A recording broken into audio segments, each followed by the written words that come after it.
What I would give to any young manufacturer trying to get into the game, it's all people skills. We've got parts on the Mars rover, James Webb Telescope.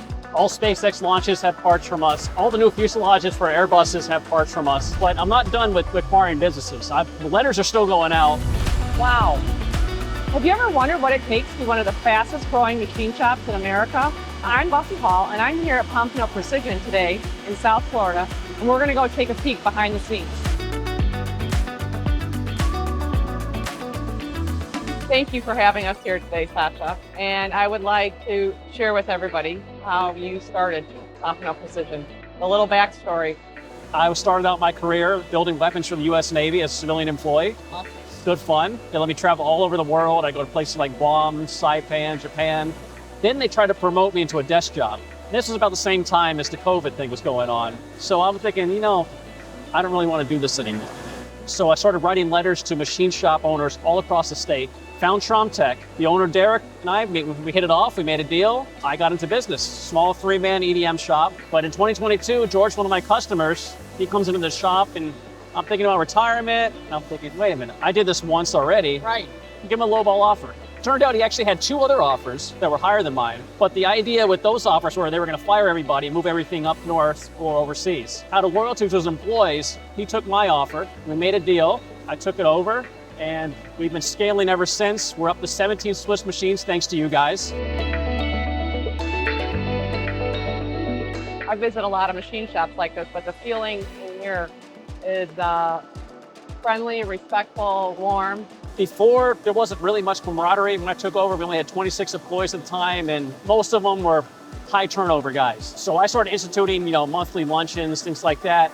I walk around, every Friday when I hand out the pay slips, try to get to know all the guys on the floor. Hey, how's your kid? That type of thing. Sometimes we do weekend events, things like that, just to get the guys become more gel as a group. And it's worked out. We're up to 42 employees now. Our turnover issue's largely been solved. If you pan around, you'll see a lot of younger faces because I'm working with 2 of the trade schools around here to bring in interns, and they're being trained up by our senior guys. So we're having that knowledge transfer to the younger guys, but they're also stepping up. I'm paying them accordingly.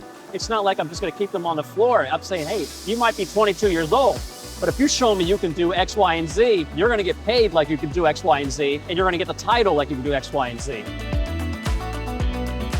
What is one of the coolest projects you have done over here at Pompano?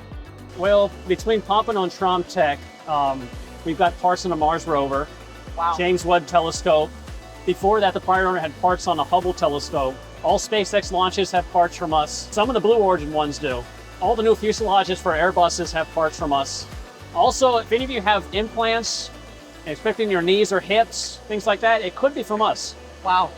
This is one of the most recent machines. There was 3 Swiss that we financed for you.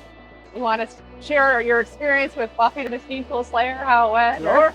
So originally we met because I was buying my second wire EDM machine at Tech. Yes. And you got it done. Yeah. It was good. So when it came time to buy the next 3 Swiss machines, I had previously gone with another company before I met you for the last 3. I decided to go back to them, and 1 month, 2 months, and suddenly they stopped taking my calls. I've already got the POs in for the machines. I've already promised the customer, hey, starting January, I'm going to get more parts cranking out. What do I do now? So I reached out to you, Contend Capital, and within 2 weeks, I had funding lined up for all 3 of them.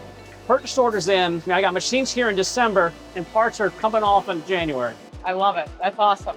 These machines got the latest in LFE technology. They can really precisely make parts, and the cycle times are a lot shorter than with our older Swiss machines. So I'm making very highly precise arthroscopic shaver tips on 2 of them, and another type of shaver tip on the other.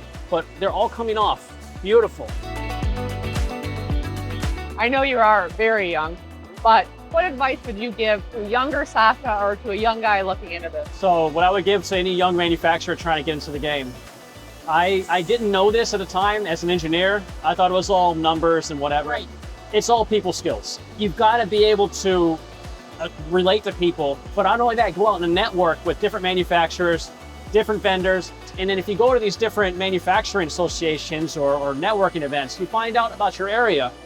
And you come to know the guys. Right. And then, hey, 2 years from now, that guy thinks, oh, I remember you. I have this extra machinist. It's unfortunate we're having to do a layoff, but you need a guy, and then you might need the guy, and vice versa. You provide value to them, and they provide value to you. Excellent. I totally agree.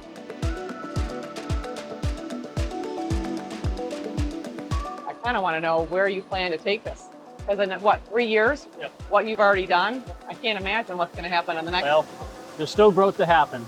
I want to make Pompano Precision and Tromtech, once they fuse together, into the premier manufacturer in the state of Florida, probably in the whole Southeast. Maybe, hey, if I get lucky, America. We'll see. Lucky? I think it's talent. You will. The way that's going to happen is with partnerships like with Contend Capital, buying more machines when I can find more business. If an opportunity arises and I'm at capacity, what am I going to do? Tell a guy no? Right. I got to get more machines. I got to find a way to fit more, maybe get the next building.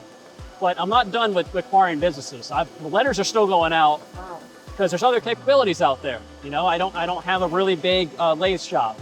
I don't have anodizing. I don't have electropolishing. So at some point I want to stitch 5 or 6 of these together into a huge warehouse. And I tell my guys know I'm doing this. Right. It's not like this is a secret. And they know they're going to be taken along, and you know, they got seniority. They're already here. Part of something big. So they're eager for this. That's part of the plan. Awesome. The guys know it's happening, so I'm being transparent with them, but also they know I got them. They're going to be along for the ride. My general manager might move up and be running 2 or 3 shops at some point. My production manager might be moving up. They all know this. Wow. I hope you enjoyed that as much as I did. For more amazing manufacturing videos, check out Contend Capital.